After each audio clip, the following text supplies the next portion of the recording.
So, hey, welcome to today's forest walk here in beautiful Zurich. Leaves are getting brown, it's super beautiful. And today we decided let's talk about a topic that affects us both in various ways, personally and or through our kids, which is procrastination, Hmm. ADHD, and everything around that. So, Yeah. I think it's an interesting topic, and the whole discussion was initiated by this Instagram post Hmm. you happened to see yesterday Yeah. that talked about whatever 7, 8, 9 characteristics of people of people who like to procrastinate or tend to procrastinate. Well, I don't know that anybody likes to procrastinate, but True. procrastinators. So that Instagram post that about the study about procrastinators, which Yes. which I found hilarious that it took them 12 years to do. So it must have been procrastinators that did the study. And initially, I did not actually read the whole thing because I thought Yeah. it's a joke that it Yeah. took them 12 years to study procrastination, but actually was quite interesting. Yeah. Um, yeah, and there were 10 different points or 10 different topics that they Mhm. discussed. What was the first one? So the one was, I can't remember the order that they came up in, but the one was talking about how people who procrastinate, they tend to be a bit overwhelmed by the number of options. Mhm. So if they have a task to do, they tend to be analyzing every single possible way that you could do it and then all the possible outcomes. And that kind of leads to a bit of an overload, like a mental overload.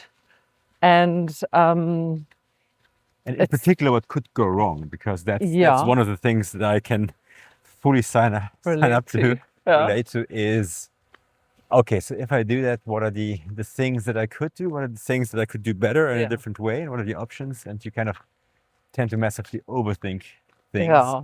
Which is why they then tend to wait until the last minute because then the stress to get it done overrides the perfection element, right? Yeah, yeah, So that was the other thing was the perfectionism and that they tend to want to do things really well or perfectly uh-huh.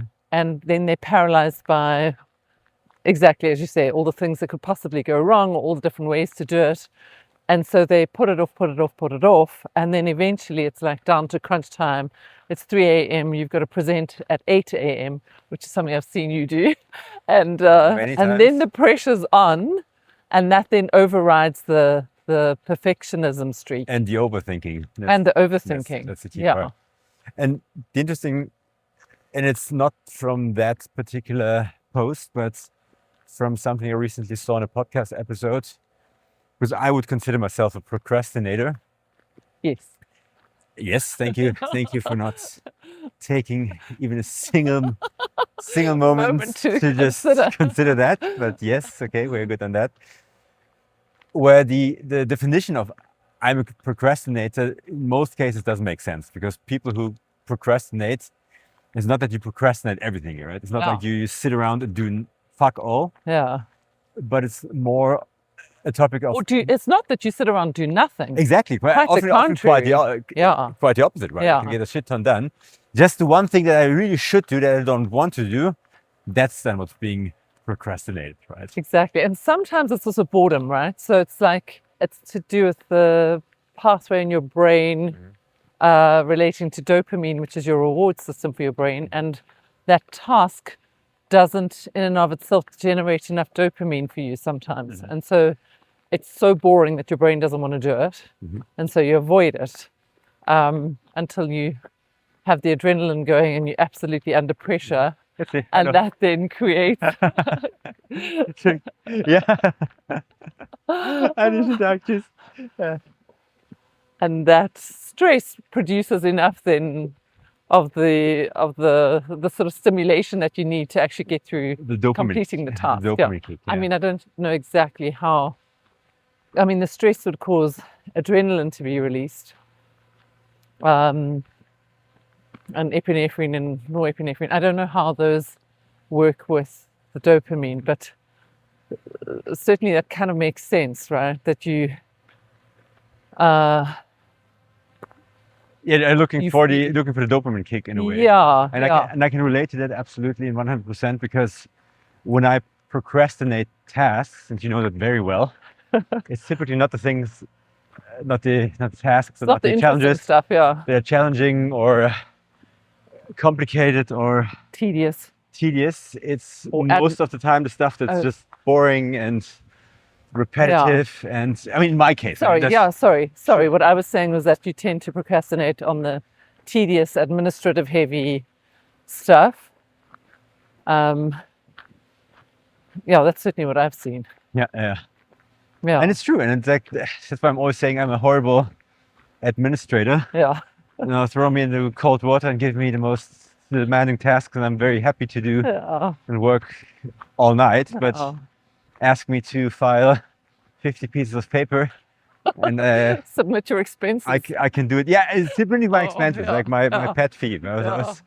I've built a reputation for being the person anywhere that I ever had to submit expenses, whether it's my own businesses or somewhere else, of being the person who does it last, Yeah, does it the most sloppy way, uh, and isn't exactly the most diligent with it. but so I think it also presents in other ways where if you've got a very challenging or very high stakes task, you also sometimes procrastinate. And I think that that's where the whole perfectionism element is at play, where you want to do this absolutely perfectly, you want it to be amazing, and the stakes are high, you know, for example, a presentation or something, and then you also procrastinate sometimes there.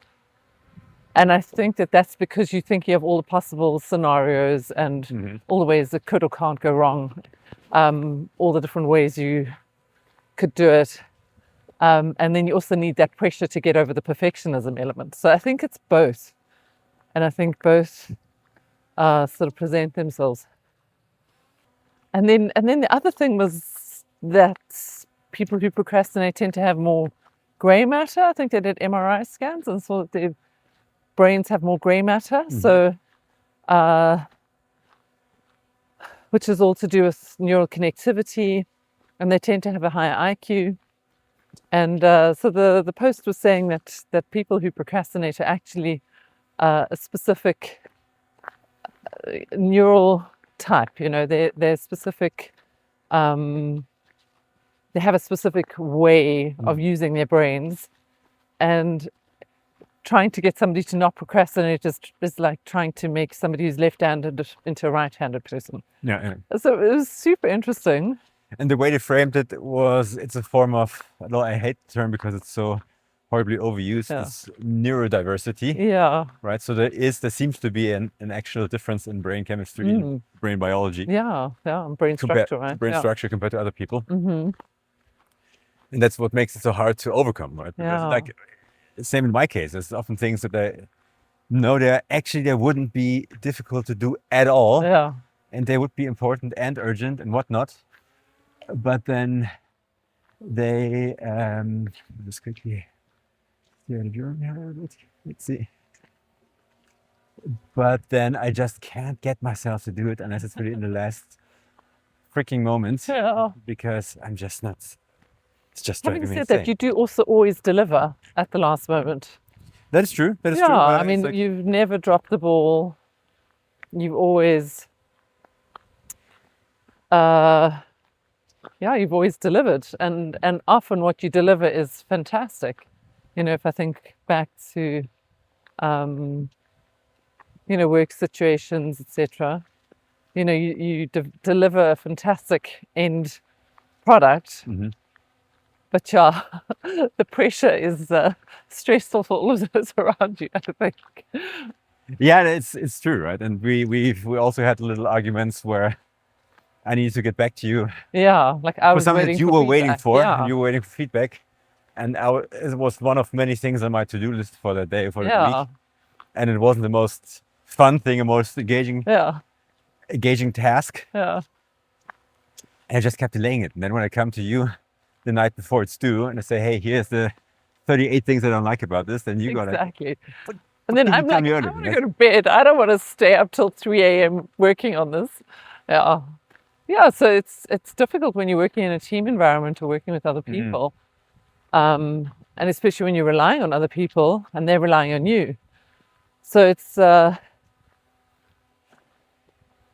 always easy. I mean, I don't know what the best way is to actually cope with it or manage it. Because how do you change it? That's exactly what we're saying, right? There's specific reasons for it. So the one thing I recently heard in a podcast with, again, one of my recent favorites, Joe Hudson, Oh yeah, was that he talked about when you procrastinate, there's no way to rationalize your way out of procrastination. yeah, Because procrastination is not a rational thing. It does make sense to say I'm procrastinating because that is, I know it's easy to do. I know it takes me 5 minutes. I'm just not doing it because yeah, that's not how it happens. Yeah. The reason why procrastination happens, according to him, is that whatever the task at hand is that you're procrastinating on, because again, it's not that you procrastinate everything. It's just the one specific thing or the two specific tasks that you procrastinate on. Because it gives you a certain feeling, right? It gives you a feeling of this is boring, or maybe this is scary, or maybe this is annoying, or maybe this is or maybe I don't know how to do exhausting, this. and maybe I don't know exactly how to do this. I don't know how to do it. And then what you're doing when you procrastinate is you try to not get into that feeling that you have Okay. with this emotion. So if I know, okay, right now I'm having some legal shit and I just know going through documents and going through old messages and old recordings and old letters and old whatever it is just gives me nothing. It's a mix of anxiety and just frustration and so I know I need to hand that stuff in. It's important for the case, but I'm just procrastinating on that because I don't want to be in that feeling. Yeah, you want to avoid that feeling. Yeah. And so what Joe Hudson is actually recommending is that he says the easiest way to get out of procrastination is to get into the feeling consciously. Okay. Right? Because if you know, okay, I'm not doing that because it's boring me. Yeah. So in a way, the moment you understand and you get into it, okay, so if I consider this task, how does that make me feel? Okay, it gives me anxiety. It gives me that. Then you just sit with that in your body for a moment. Yeah. And it's like, okay, well, maybe it's not. It's like this discussion we had recently. Yeah. Then all of a sudden it's not that bad anymore, right? So It's just a feeling, right? all of a sudden it's just a feeling. Yeah. And I'm just gonna navigate here. You see. And also sometimes it also creates a lot of stress trying to avoid that feeling. Oh, absolutely, absolutely. And so if you look at it on balance, like what do you really gain by avoiding the anxiety or avoiding the boredom? No, you gain nothing. That's You the point, actually right? gain nothing. You're just creating more stress for yourself. In 100% of all cases when you procrastinate something, 100%. Yeah. Every other alternative to not doing it is actually better. Yeah. You mean, okay, sorry, say that again. So every other alternative to Not doing it. to not doing it is better. Yeah. Right? Yeah. So Yeah. if you say, okay, I don't like to do it. Okay, that's option one. Yeah. Option two is you just consciously say, okay, it's gonna annoy me for 5 minutes, Yeah. And then it's done. but then it's done. But Yeah. the other option is you're gonna spend 2 days Avoiding it. being annoyed, thinking about how it would annoy you to do it for like 5 minutes. And that's just Stupid. and that's just a stupid thing. But it's an emotional issue and not a matter of being rational. That's exactly why it's so hard. So yeah. I have a different kind of procrastination. I wouldn't call myself a procrastinator. Would you? No. Yeah, so I don't think I'm a procrastinator, but I will put something off if I don't know how to approach it or I don't know how to do it. or I'm not sure how to go about it. And I will find other tasks and other things to do. It's like a productive form of procrastination. So I'll clean my house and do a workout and find plenty of other productive things to do. And I think it's almost like an excuse to not sit down and tackle it. Yeah. And it's not even that I don't want to learn something new. It's just that I don't know how to, like, I can feel my resistance to engaging with that challenging task. And then if I become aware that I'm procrastinating, because sometimes I don't even realize I'm doing it, then at some point I become aware that I'm kind of putting off doing this thing that needs to be done. Yeah. And often if I just think about it for a couple of minutes and think, okay, what's my resistance about? Oh, okay, I don't know where to start, or I don't know where the login is, or I've got to go and find that piece of paper, or, I don't know how the tool works. Or so often if I can identify my resistance to it, then often it just goes away. I'm like, oh yeah, that's not so bad. That I can do. And then I can move on with the task. Yeah. So I do have a different form of procrastination, but not quite as bad as yours. I like sleeping more than you. Well, I like sleeping too. I know And as you know, I'm incredibly efficient. No, this is also the thing, is that you, even though you procrastinate, the amount that you get done is incredible. I just find it quite amazing how productive you are and how many things you can have going on at the same time. How many things I can come up with to avoid the one task that would take me 5 minutes to do. Yeah, exactly. Move mountains in the time it would take me to do my tax return.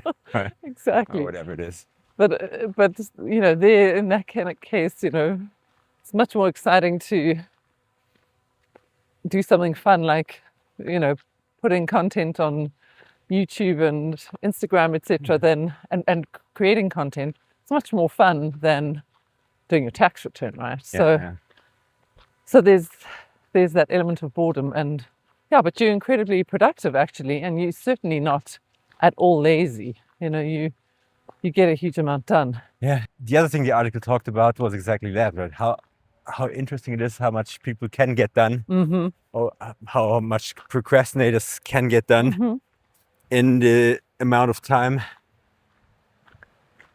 where they actively procrastinate. Yeah, right. So the efficiency is like factor 5. Yeah. Compared to the regular completion of the task. Yeah. No, absolutely. I mean, you and your capacity to take on things and take on projects and get things done is phenomenal. I get way more done than I do, and yet I'm not a procrastinator, right? I just maybe get things done in a more time on time. On time, yeah. So the other thing I found interesting was the comment about coercion. If you're told you must do this, you have to do this, it absolutely gets your resistance up. Oh yeah. It's like, there's no better way of getting me to not do something than telling me I have to do it. Yeah. And I have to do it in a time frame that I don't agree with. Yeah. And in a way that I don't agree with. And it's a task that I find boring.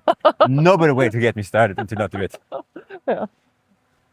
And yet, if you decide you want to do something or get something done, then you... Oh, yeah, totally. Totally, yeah. Then you can work for 10, 12, 14, 16 hours straight on it. Oh, yeah, absolutely. Yeah. Absolutely. Yeah. Yeah, the other interesting aspect was what we started to discuss, the connection between ADHD and procrastination and whether or not there is a relationship. And I think there is a link. And from what I've learned about ADHD, as far as I understand, someone with ADHD tends to be a bit all or nothing about things. They either ignore the task, not interested. Boredom for somebody with ADHD is like torture. And so they need the pressure and the deadline in order to get them to actually start completing the task. So they really need that pressure. So in a way, it's a very similar pattern. And then I think somebody with ADHD, it's very all or nothing. It's either not at all important or it's absolutely urgent and it has to be done right now. And there's just there's that sense of urgency and overwhelm and etc. that comes with it. So certainly I see that. Don't say in you. No, not so much with you, but with teenagers, right? Where it's kind of very all or nothing. But I think maybe with adults, they become better at moderating the emotional component of it, but maybe there's still that all or nothing kind of component. And I think, I'm sure people can be procrastinators without having ADHD, and people can be diagnosed with ADHD and maybe not procrastinate. I don't know, but maybe there's a bit of an overlap there. I think it would be an interesting thing to see if there is a link between the two. Because also, I mean, ADHD is also neurodiversity, you know, and I think that ADHD can really be a superpower.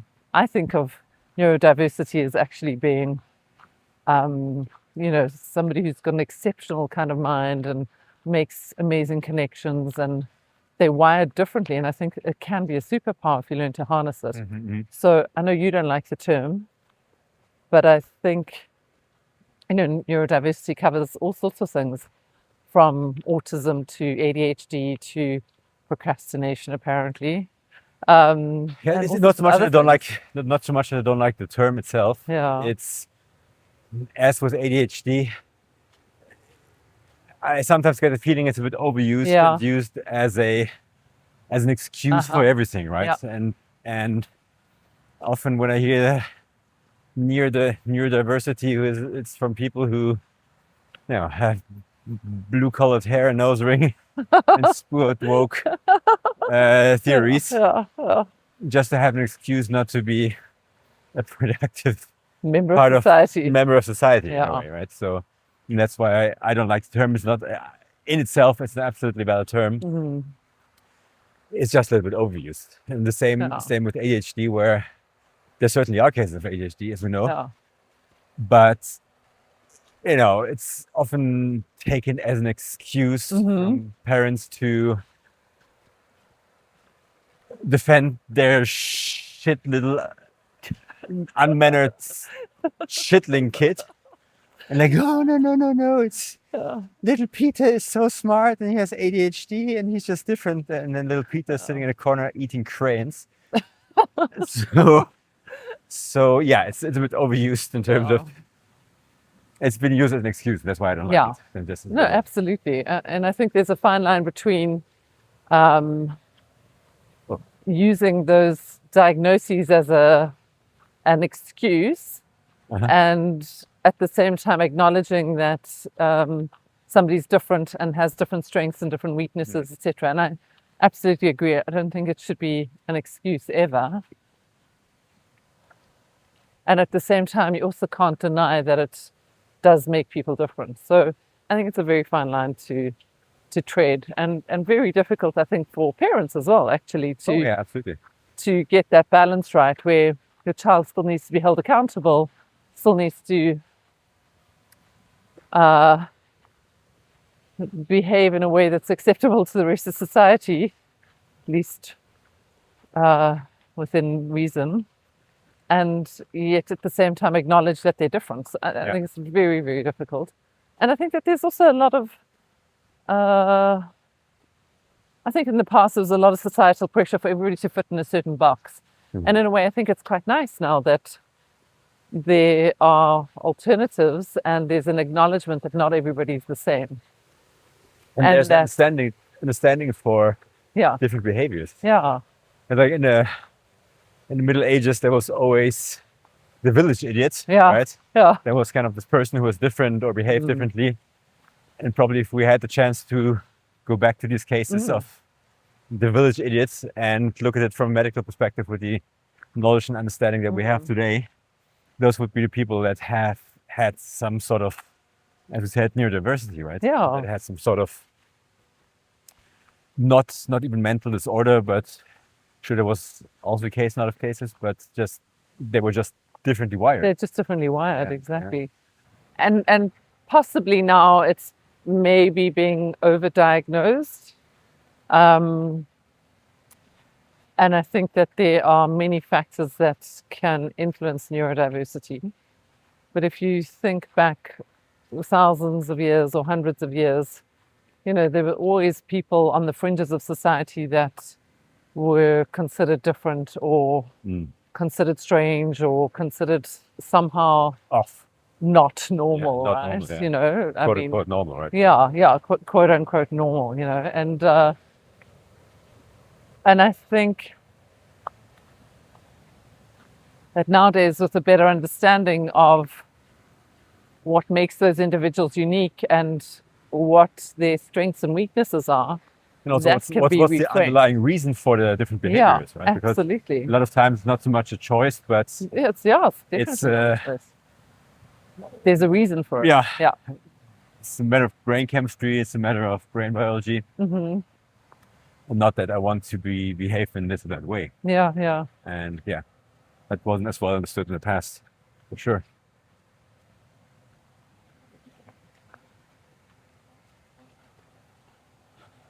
It's better than the village idiot. Better. Yeah. I still don't think it's bad. No, to no. be I think frank. let's just we'll Let's watch have a it backup and version. see. Okay, Yeah. You can, because I mean, I think it's a good point. I do think it's a good point. I just think if you cut that in the wrong way, it can sound like You're making fun of people. you call it. Let me listen to it. Yeah. And I also know your true feelings about this topic, right? No. It's like my true feeling is what I said, right? Yeah. It's just it's been so incredibly overused by so many people. That's what I don't like about it. But yeah, so looking at the similarities also in behavior, but when we look at people with ADHD and procrastinators, and I know that although I have never been diagnosed with ADHD, a lot of people who have ADHD told me you absolutely have ADHD. Yeah. And we have a good friend in the UK in Manchester who is a world leading expert in ADHD, ADHD treatments. And he spent an hour with you and said, And yeah, we spent an have hour you been diagnosed yet? not even diagnosing me, but just talking. And he Yeah. said, "Oh, so fucking absolutely you have ADHD." Yeah. So Oh, yeah, there's so something to be said. And a lot of the behaviors that you also attach to ADHD are very similar to procrastination, right? all right. It's this endless capacity to do certain things, but at the same time, not being able to do the most banal and simple tasks. And how the element of coercion, being told that you have to do that thing, just seems to absolutely trigger resistance. Oh, and in many cases also like a very intense emotional reaction, right? Yeah, and definitely with the people who have ADHD, anything boring is absolute torture. So I think that there's a lot of overlap. Yeah. Sometimes wonder though if our culture is also creating ADHD. For example, TikTok reels or just sort of constant scrolling. Of course. And for sure, I'm pretty sure in 50 years we're going to look back, and I'm totally quoting someone that I don't remember here.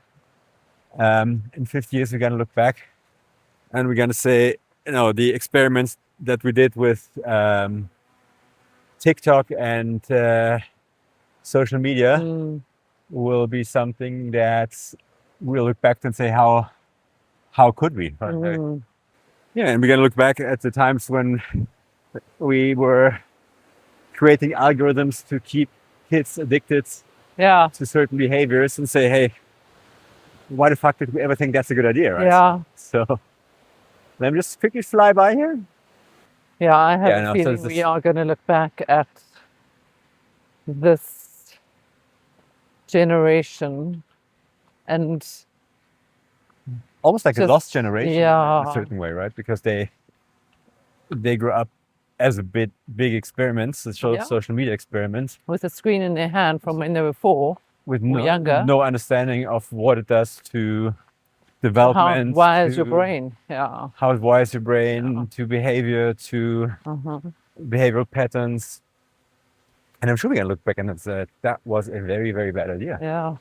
and we I should think not it's have done already that. starting to come out, and Oh I yeah, think, and I don't know if you've heard that in especially in Silicon Valley, where all yeah, these products are being developed and where people are being paid very good money to create these algorithms create these and these algorithms. social media apps. There's Yeah. this whole culture apparently where parents say our kids are not getting any kind of phone or tablet Social media or or anything. access to Yeah. social media before they are 14, and Yeah. that's from the people who are creating Who are these things. developing these things, these And I technologies. think it's quite That's very telling. very telling, very interesting. Yeah. I sometimes think to myself, though, well, maybe 200 years ago, they thought that it was a bad idea for a woman to read books. Sometimes I'm like, yeah, Well, or that TV was going to rot your brain. But I mean, my feeling is that it's not good for youngsters. It's not good for anybody, and especially for a developing brain. That's yeah. my very strong feeling. And for me, I just the hope biggest, that it's. yeah, I hope that the consequences are not as bad as I'm anticipating. yeah. For me, the biggest problem that I have with all this is the fact that it seems impossible for this generation that's growing up with this to just focus on anything. Oh, right? Because yeah. they're being served The these. kids can't even watch a movie. It definitely is a big topic in the sense that if you're affected by being a procrastinator or having ADHD, the whole idea that it's just a matter of choice, Or that you're just being lazy. or I that think there's a just big being lazy, lazy or you're label just attached being. to procrastinators. I think that's something that needs to be questioned, Yeah, and I think there's good reasons to question that, right? yeah, absolutely. That's a very interesting topic. So, as always, if you like this discussion, please like and subscribe, We'll see you again next time. and let us know if we should talk about anything that's of your interest. Let us Just- know if you're a procrastinator, what your experience is like, or if you have ADHD, Or both. or both. Exactly. See you next time. Bye bye.